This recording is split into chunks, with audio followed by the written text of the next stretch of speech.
guys, welcome back to the channel, and today we're going to be reading The Chocolate Touch, Chapter 11. Mrs. Midas was much upset when Mr. Midas told her that John had Dr. Cranium's disease. He said it was chocolatitis, Mr. Midas explained, a worried frown on his face, but he's calling it cranium disease because it was his discovery. Dr. Cranium didn't do it, John said. It's magic. It all started after I ate that chocolate. I'm scared, he added. Mrs. Midas sat down and dabbed her eyes with a lace handkerchief. She was crying. Mr. Midas blew his nose and said he had to attend to something and abruptly left the room. John had been so busy feeling sorry for himself that he had not realized how his mother and father would feel about his chocolate disease.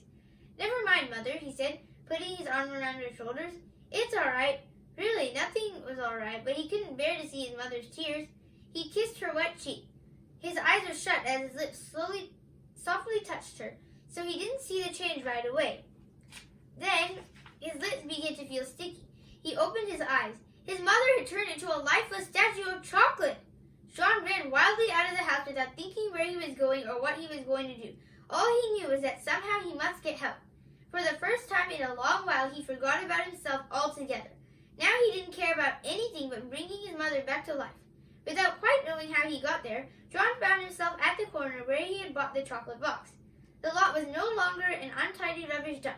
The neat red brick building with two show windows was exactly where it had been in the first place. But the display of candy he had previously seen in the windows was no longer there. In one window, John saw a chocolate trumpet, a chocolate pencil, and a silver dollar with a piece bitten out of it. In the other window, he saw a cafeteria tray littered with chocolate utensils and the remains of a chocolate lunch. Clearly, this place was the right one. Clearly, the proprietor must know a lot about John's hateful chocolate touch. John rushed into the store. The proprietor was standing behind the counter, carefully polishing something small and round and flat in silver. I was just thinking of you, he said. John had no time to waste on pleasantries. Remember the old coin I found and gave you and you gave me a magic chocolate? He demanded. Without waiting for a reply, he babbled on.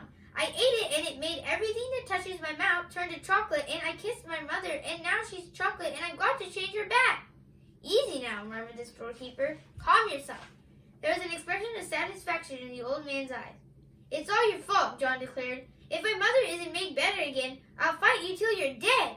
My goodness, the storekeeper exclaimed. Whose fault did you say? Yours, John said. If you hadn't taken that money, I wouldn't have... Now, John, the storekeeper interrupted, I must insist on honesty. I'm glad to hear that you're thinking about your mother for a change. Unselfishness is important, but honesty is also important. If you'll be truthful, perhaps I can help you. John's ears reddened. It was becoming unmistakably evident to him that he had only himself to blame for all this unhappiness.